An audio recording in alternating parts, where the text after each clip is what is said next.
Radyo Pilipinas, Radyo Publiko.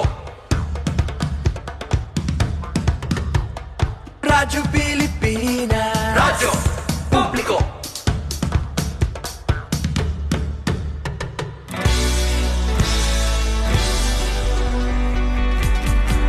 Mahalagang mga balita, napapanahong impormasyon. Kami ang inyong gabay pag may bagyo at sakuna. Serbisyo ng gobyerno kapag may nangangailangan. Mga proyekto ng Pangulo, damang-dama ang pagmamahal niya. Tulay ng mga hinaing, ang problema ng bayan ating lulutasin. Tulay sa himpapawid, tulay ng pagbabago. Radyo Pilipinas, Radyo Publiko. Ng bagong Pilipinas, Radyo Publiko. Radyo Pilipinas, Radyo Publiko. Ng bagong Pilipino. Mga proyekto ng Pangulo, damang-dama ang pagmamahal niya. Radyo Pilipinas, Radyo Publiko. Ang boses ng Pangulo.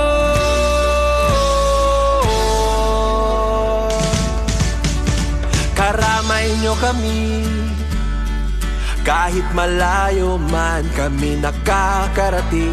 OFW magsasaka, buhay ay iba't iba, san mang lugar ng bansa natin. Tulay ng mga hinaing, ang problema ng bayan ating lulutasin. Tulay sa himpapawid, tulay ng pagbabago. Radyo Pilipinas, Radyo Publiko. Ng bagong Pilipinas, Radyo Publiko. Radyo Pilipinas, Radyo Publiko. Ng bagong Pilipino. Mga proyekto ng Pangulo, damang-dama ang pagmamahal niya. Radyo Pilipinas, Radyo Publiko. Ang boses ng Pangulo. Radyo Publiko. Radyo Pilipinas, Radyo Publiko. Radyo Pilipinas.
Yes, mga igala, mga ngalog, kanatong tananaw, welcome dito sa itong panaguban sa itong tulumanong tabayan sa Radyo Pilipinas. Kaupan ninyo Armando Fenekito, mga igala. Yes, mga igala.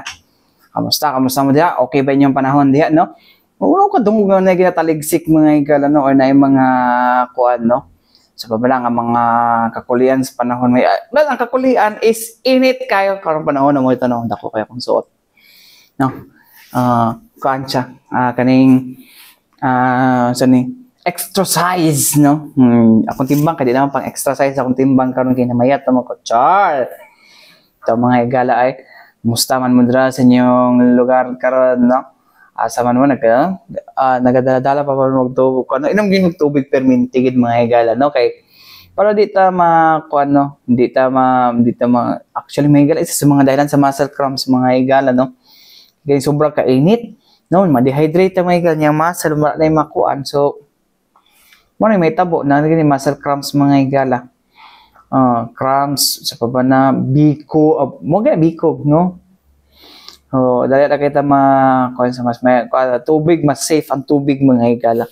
No, mas safe ang tubig nga inyong imnon mga higala compared sa unsa pa nga energy drink mga higala. Tubig yun ang pinakakuan po no. So ayo pa bug inang po kandi mo kanang dili mo uhaw. Kanang uhaw dapat bod mo.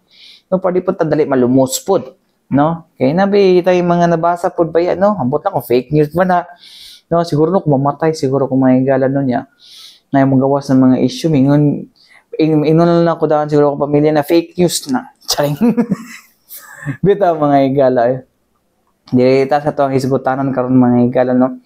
Karon mga higala, ang i-celebrar mga higala, no? Ang solo parents, week mga higala, no? Kunasa,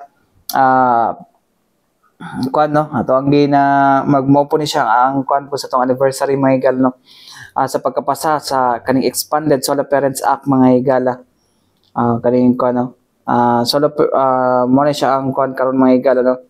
Gipahigayon karon, no? So after atong kuan mga higala, no? Wala na kita nagpara tong congressional candidate mga higala dito sa Pasig, no? Ay sabi dito iyahan naman tong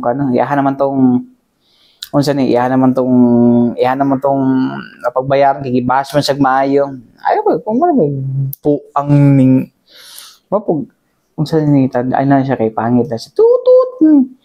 Murag kon putong ignorante man tong abogado pa naman unta tas ingato siya mag joke, no? Di ba? Mayroon po nun dapat masuspended to sa IBP or sa Supreme Court mga higala, no? Okay, kay to unfair kwanto yang mura mag-commodify ni noon yung mga solo parents noon, no? Hay nako. Anyways mga higala, no? Kaning mga higala expanded Solo Parents Act mga higala, no? So naginadugang ng mga ani mga higala na nadugang ng mga ng mga benepisyo, no? Sama lang sa 1,000 nagkatong pagkuan no nga from 18 himan ng 22. It's because of the senior high o uban pa. So mo na siya mga higala ang kuan sa ato ang nganong gi-expand na siya mga higala. It's because napamugay mga dependent dyan na above 18. No, dapat pud kan mga sa pension dependency mga higala abot na 2022. No, promote dapat ambot lang anong ana na ba. Anyways, basi siguro ang tibok civil code mo or na portion sa family code mga higala nga i-kuan siya, no? Or civil code ba? Ambot ko, balo di mo ko. Kalimot ako ang mga butang mga higala mo na nga kinang i-extension. Anyways, mga higala, aron nga mas masabtan to sa itong mga benefits mga higala kung saan pag ginaon sa karon sa itong DSWD o Department of Social Welfare and Development mga higala nga ma-empower atong mga solo parents mga higala. Ato paminawon mga higala, no? Ang focal person sa DSWD Women and Solo Parent mga higala, no? Solo parent section ba na, no? Nga si Ma'am Sherlyn Concuberta mga higala, no? Iyan ang ingon mga higala, no? Sa may labay nga kapihan, no? Sa Davao mga higala diya sa SMCT Annex. Paminaw na to. Itong law na before ni siya na-expand. Sige, ang kalahian dito, una, kung mayroon ka children or dependents sa RA 897 or the Solo Parent Welfare Act, ang iyahan lang yung gina-focus dito nga edad is nato lang yung children or dependents na nag-edad 18 years old na baba. And then sa karon lang sa RA 11861 or the Expanded Solo Parent Welfare Act, i-expand na po ng edad sa usa ka children or dependents sa anak sa solo parent or dependent sa dependent sa relatives karon or kinsa man ang nagbantay sa children, i-expand na po siya na nag-edad og 22 years old pababa. So, mo na siya ang isa sa rason na usay kausapan or usay i-enhance or usay ang i-amend sa katong balaod. So gitaas nila tong edad sa dependent, ma'am. Because of the K-12 backboard. Kasi napatay mga children or dependents mga board na nag-eskwela pa ani nga mga idara. So mo na siya ang reason nga nung i-expert. But as to benefits, ma'am, unsa ay ang mas na-enhance pud ani? Okay. Sa benefits, actually ang na-enhance pud ani is Number one, katong na-mention na ko nga additional benefits, kato 1,000 for those solo parent na indigent, and kato mga minimum wage earner, and kato pong solo parent na nanay anak na 0 to 6 years old, so pwede gud sila maka-avail og solo parent booklet para sa 10% discount. So kani po siya, nag-start na po di ay nino ang atoang discount for the solo parent sa nay anak na 0 to 6 years old. So magkuha na dito sa inyo ang CSWD or MSWDO og solo parent booklet, and of course makakuha na po mo ana if naamoy STIC or the solo parent identification card. So ma'am, katong how about katong mga ma'am na concern po ma'am nga katong mga solo parent na naikuha na with special needs, unsa po ba ilahang makuha na another benefit po no or smart assistance for them? Okay, actually wala gid siya naka-focus kung according lang po sa balaod, wala gid siya naka-focus lang for those na nay anak nga naay gid special needs, because lamang po gud siya lain na balaod for the PWD or the person with disability. So kato siya, if naa siya anak na 0 to 6 years old or 6 years old pataas na pero naaga po siya with special needs, dito na po siya sa balaod po sa PWD maka-avail. So dili siya sa solo parent lang. Ingon mo mga ganyan ma'am on how to identify the beneficiaries, no? Okay. So, namang question na okay, for example, kanang mga issue ba, especially sa mga far-flung barangays na, uy, na naman na siya 4-piece, no, na-appeal pa man sa diri nga benefit, lo? O dili ba siya makasure ba nga walay overlapping, ani? Yes, kami po siya, amo agad na-emphasize no, nga if 4-piece beneficiary ka, you can apply yun sa solo parent identification card. So wala kang dito nag-exclude sa ilaha. Kung 4-piece na ka, dili na ka pwede. Dito lang dito siya na-exclude sa 1,000 because mag-doble naman ko ilahang subsidy. So kana siya, dito lang dito. Pero other benefits, if 4-piece beneficiary ka, you can avail the benefits yun, especially katong kung naapay anak na 0 to 6 years old, ang 4-piece beneficiary can also avail that. So, kato siya, wala din kayo ginakon as, of course, kung senior citizen po, no? So, if ang lola pa ron nga nagabantay silang apo, and then siya po isa kay tungod yun siya or separated na siya sa iyang husband, so kato siya, pwede man siya mo-apply po og solo parent identification card. So kato siya, pwede po siya mo-avail o 1,000 if qualified po siya ani.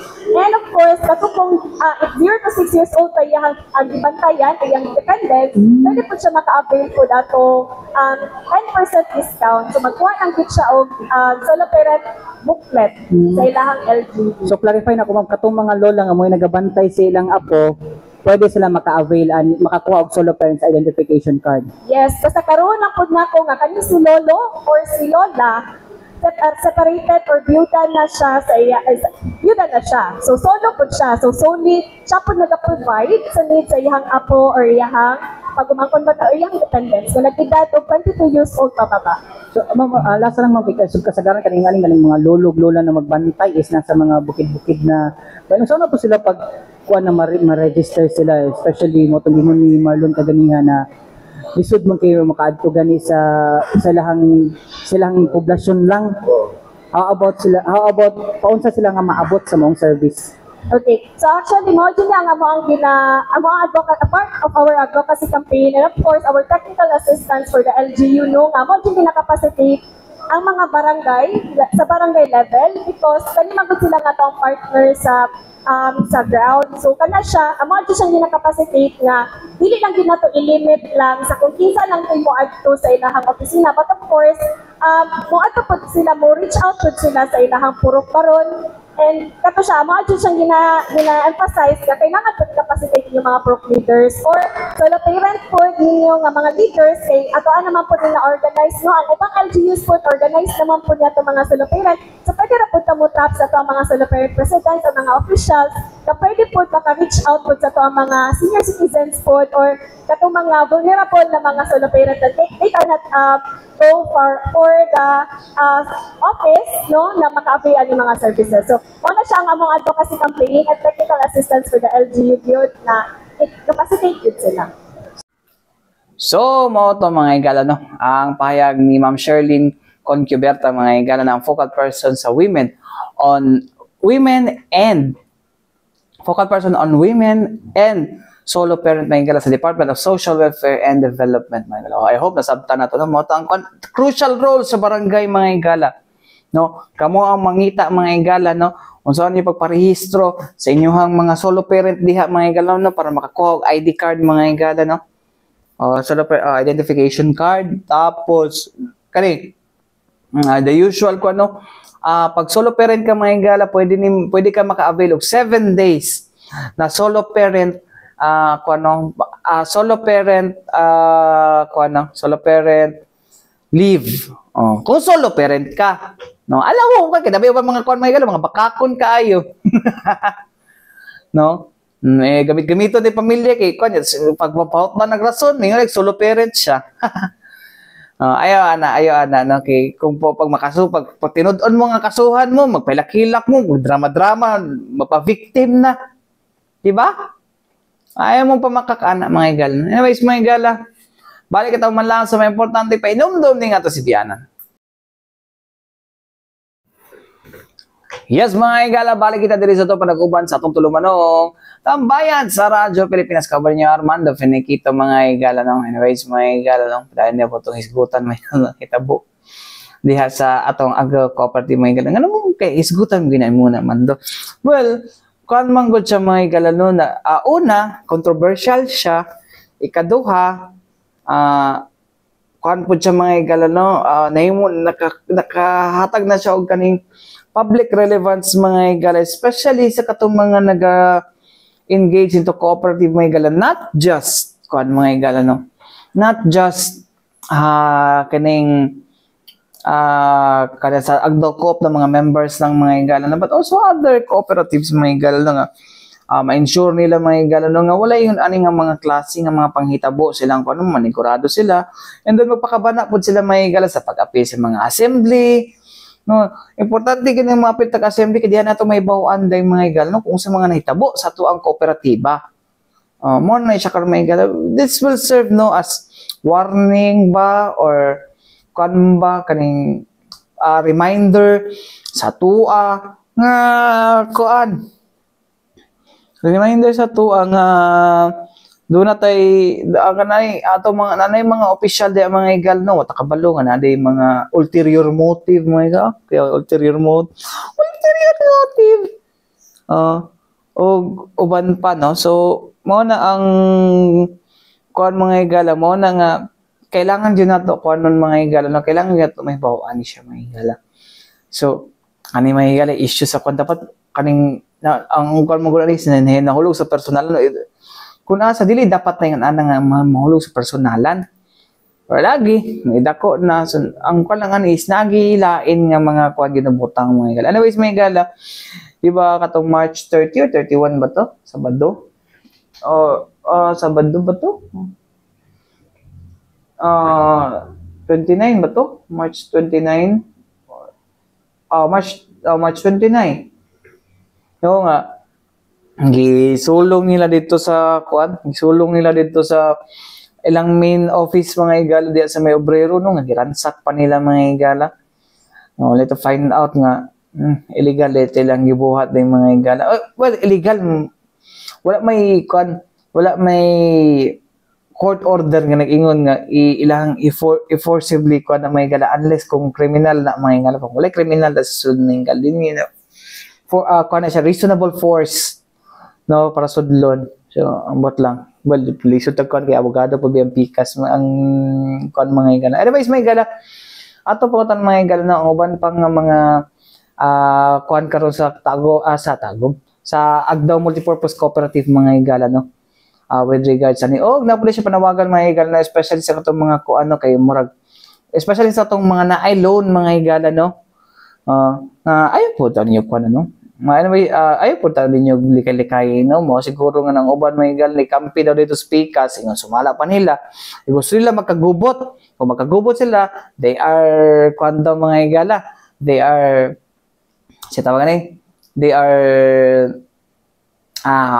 saning gisakyan nilang kagubot, it's because they thought, no? They are thinking na mawala na, ma-erase ang ilang utang. Well, at ang paminawan na mga igala, sa may mga pahayag mga igala, no, pinaagi sa incumbent mga higala nga general manager nga mo gibato sa daghang issue mga higala, no. Ang general manager sa Agdao Multipurpose Cooperative mga higala na si Sir Michael John Gestopa mga higala. Paminaw na to. Kaning mga corruption, kaning mga taraktara, I will let the assembly decide whether to file charges against them as to the findings. But as to the katong destruction of property, attempted robbery, coercion, di pangita pa ko nila kay gusto ko lapatin. So, those are personal in nature, which is a criminal case. With all probability, I will file those cases very soon. Tarong lang gid mo ang mga evidence, amo ang mga affidavits kay naa na may klaro na evidence, CCTVs, mga kuan videos, plus the admission pa yun during the kuan ni Jacqueline nga ransa ka na, buak ka na, dili naman siguro na i-validate. So ready na me to all the pieces of evidence that can support. As I said ganiha, I will not file a case that ma-dismiss lang. I will always substantiate all my cases to be filed with solid pieces of evidence para insakto yun, dulot yun sa bukog. So, katong mga employee nga among giawhaw, naman ko yung namalik. Nagpasalamat ko that despite of the difficulties na akong gina-encounter karon, grabing bakbak, social media, kanan, burag, sikat na ko, abot na ko national, basta kasikat na ko, grabing pandaot. But despite of all these difficulties in my time karon, I've tried the best version of myself to serve the members. Dili lang na ko mahatag tanan kay tungod lagi aning Sterling Bank, di-freeze, IUP, Juliet Acuña, di-freeze, PNB, Hana Buliser, BPI, o kaning one-off ba, saan ako paghatag sa mga deposit, saan ako pag-release sa mga loans, hindi lamang ipang-freeze ang account. Pwede nyo ito ang mga bangwa, Sterling, IUB, Bahada, Sterling, DP Lauren, PNB, Agdao, Upate. Kuha ninyo dito, i-confirm, kung pa nila di-freeze. O nang ako, mga lang kong patience sa membro. Kung akong ingon nga, inyuhang kwarta, inyuhang na kwarta, iulit, obligasyon na muna nga ihatag sa inyo, ilis ninyo. Pero, kinsay makahatag normal ng operation, awhago ng membro. Ayaw mo pamayad. Kung saan may ako ika-release? Ingnon ang mga membro nga, pag-withdraw mo dila, pagkuhan mo dila, ayaw nyo bayarin yung loans. Di-freeze pa din ang mga bank account. Nagkapangita ko karoon mo paagi. I am trying to solve the problem, the best version of paningkamot na ko karoon sa akong sarili, despite all the struggles and difficulties. Nagkapangita ko ka naman external borrowing or investor. Na ay investor nga mo sulod o daoton. So, ano ba? Iyan ang kahintang o nang among isaligan karong collection yun. I do not worry nga ang kwarta man sa member, the billions of cash and asset, hindi ko mabalaka, is naman sa membro. Nakaloan na siya. Receivables, billions of kanang receivables, anytime recover man na siya. O po na akong pilakunan sa mga dito. So, nothing to worry mga depositors. Di lang dito ako ma-address paspas or karon dayon kay tungod sa ilang mga ipang-freeze na account o ilahang mga pang-discord sa mga membro o depositors na to. But I am trying my very best to find alternatives pending this freeze of the banks para ma-serve yun, especially ang loans o ang mga depositors. Kana. So can you share to us, GM, ano yung mga sinasabi yung find solutions to use it sa problema sa freezing of accounts, sir? The alternative is to attract investors. But how can I attract if somebody is destroying? So, nagpangita ko, despite of those difficulties, nagpangita ko investors, time depositors, and kung na ako'y mahulaman external borrowing para to address lang yun ang present situation, pending. Nag-try ko sa mga banks karon. O sa ubang mga cooperative na dagko na o sa CDA, nagpatabang ko, na sila ng mga financial na mahatag just to address the present situation. Eh, tungod lagi kaning mga bank, kaning lima, Sterling, UP, PNB, magkahig yun na ikuan. I don't know. Eh, withdrawhan na lagi. Naka-update man eh. Dito sa Sterling Bahada. I will show to you dito. The withdrawal slip of dito. Later. Sir, last na lang, GM. With the freeze account, no, bank account, sir, and nalugi yung tarak-tarak at financing loan ng ANPC, plus yung withdrawal pa, no, ng mga funds no, ng ANPC. Ano po yung assurance natin sa mga members, sir? Can they still apply for a loan or? Yes. Nagpaabot na lang with me. Nami kuhan karon panitaan o paagi, especially the external borrowing. So nagpatabang namin dito sa CPA National. So kana among expect niya massive youth ni online. This is a perfect opportunity.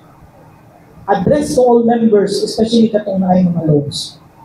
The aglaw ko cannot be shaken dayon ngano. Kung ang billions of assets, billions of money of agdaw ko, na palang naaling mga bangkuhan eh, diha, tiurok yun ta. Kailangan ipang-hold, ipa-withdraw pa yun. Diha pa, makainong ko matiurok. Pero since the billions of the money of the cooperative is na sa portfolio or sa receivable sa members, that at any time, pwede na ito makulikta. Mo na hinahinay na ito bilis. Mo na ginauhag na ko, all the members, please pay your obligation in our official offices nga na ay resibo para siguro yun nga ma-recognize ang inyong mga bayad. Dili kay para sa ginabuhat sa interest. Naay isa ka direktor sa una, ipatanggal sa assembly, kay iyang loan 58 million. After 3 months of took over nila, pila na lay balance? 24 million na lang. Yun sa mga pagpuan in 3 months. Asa ang cash pay? I-return sa mo, gitagaan man mo notice to return all collections properties. I will not recognize those payments. 58, mahimong 24. Asa ang kwarta? Diya pa na ko i-recognize mo, iulit ninyo ng bayad ng kwarta. But as far as I am concerned, as representative and one, I will not recognize without any return of the property, return of the collection. Pwede naman na buhat ng resibo o i-input sa computer without any cash. That's why I will not validate, I will not recognize kanak na mga payment. Especially during the takeover nila. So, maulan to ma'am, I will, despite of all the difficulties that I am facing right now, I am trying my very best of myself to find solutions to address the present situation. I will not surrender. Hinay-hinayon ako, that's why very important ang media mileage na ito makaabot sa itong mga member, especially katong mga member na i-poison nila, na di mamayan. Na ako ipadungog sa inyo kanang audio recorded niya. Yun sa nila pag-poison ng mga membro na di mamayan.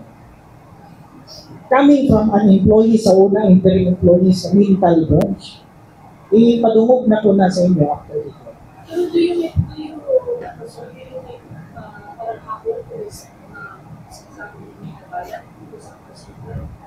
Yes, of course. Definitely, obligation is an obligation. That is different and distinct from your membership. The contract of loan is separate and distinct sa inyong membership. So, kung kay contract of loan obligation, isang pag-ila ka membro or member ka, kulit kwartahon jud ka. Kay tungod kani man gud na kwarta ni sa adlaw ko. Ang problem katong kwarta sa adlaw ko nagibutang sa kaning consolidated operative bank o nilisod habulon. Ano, di man under sa sa adlaw ko. Pero ikaw as member, kanang kwarta na imuhang nadawa as a process of the law, that is a money from adlaw ko. Naman may pieces of evidence na ay butcher, ipirmahan nimo, promissory note, dapat yung kay collateral, with all the probability, habulon din ka na mo. So please, kung nagasakay ka sa sitwasyon na di ka makabayad, kay tungod kuan, nagkagubot pa ang kaling incumbent of interest, ay mong i-take advantage ang situation. Di man gyapon, ikaw gyapon lugi anak kay magpatong imong interest. Basig maabot pa gid sa punto, basig makasuhan ka na mo og small claims. Itong magwa ka ni bayad sa imong obligation. Ayong saki ang sitwasyon kung ikaw tarong ka nga membro. Kaya with all the remedies, exhaustion of remedies, as a member, i-preserve ba na itong relationship, i-extend nyo na mo, at to the extent, ang pagsabot sa inyo. Pero di na po mo, inyong sakyan nilang sitwasyon, we have no other remedy but to go to court to file collection case against you. Ano lang? Tabangin ninyo ang adyo ko, para mahatag na ito ang mga loans o deposits at mga ito. So, mga to mga katambayan, no? Ang payag ni General Manager sa incumbent, kina naman tayo interim, no? Katong ang naglaban karon si incumbent versus interim. Ang nakakuan lang ana mga igala, na sila sa kuan, it's because of the temporary restraining order and after sa temporary na ay writ of preliminary injunction. And then, kay tungod na siya nga mga kuan mga igala, giremand ang kaso, pabalik no from the Court of Appeals, gipabalik sa Cooperative Development Authority to resolve mga igala the issue. Actually mo sa previous pamagunang CDA director mga igala, Director General mga igala, or chairman sa CDA mga igala, nahitabo ng gubot dira sa Tagum Coop mga igala na. So hopefully pero katong mga nailon diha palug magkuan pod mo kablo mo kanang mga nailon diha nakapil apis kagubot, wag gihapon may mukan anak kay bayad mo dili, nagyapon may utang kay nakanaman na record, no? Sa mo to mga nagkuan no giingon nga nagbayad sa katong lahi mga igala nga grupo dili mismo sa opisina, no? Yung way resibo, katoy yung gibayad dito mga katambayan, makwits na to. No, mo niagi sa proseso. Wala na karon. No? Mo na may gala nga kanang unta ma-resolve na gini kay ang luoy diri mga miyembro gyud. Mga miyembro gyud mga igala. No? Yung mga opisyal diyan ay kanya-kanya mga motibo tapos ay nako. No? Unta ma-resolve na ninyo mga igala para sa mga miyembro. No? Sayang ang napundar, sayang ang ninyo naabot. Tapos ang mga tao diha mga igala na di kanya-kanyang mga kuan kanang motibo. Ay nako. Isod unta no. Well, sa pikas mga igala from the interim side mga igala andam pagyapon ko no. Abli ang ako ang linya para para makuha inyo ang side. No? Kay di man ta one-sided din pero ayaw pud may paratangi pud nga na kung mo-attend mi sa press con sa PICAS didto na mi, no? Pero still I'm still open mga igala, hoping na mohatag pud mo pahayag sa mua pud, no? Or imbitahon mi nila sa inyong press conference pud para makuha pud ang inyong side pud, di ba? Wala man tay gipanigan ani mga igala no, pero mo lagi ni dapat ma-resolve na ni siya nga issue. Anyways, may ganawa tayo kong oras sa ngalan sa Dibok Pwersa sa DXRP Radyo Pilipinas, Radyo Publiko Davao mga igala. Ako yung nakauban Armando Feniquito. Alang sa tambayan sa Radyo Pilipinas, hangtod sunod o sa daghang salamat o mayong adlaw kanatong tanan o kanana sa pikas din niya mga igala, no? Ang Radyo Pilipinas, ang balita ang pambansa.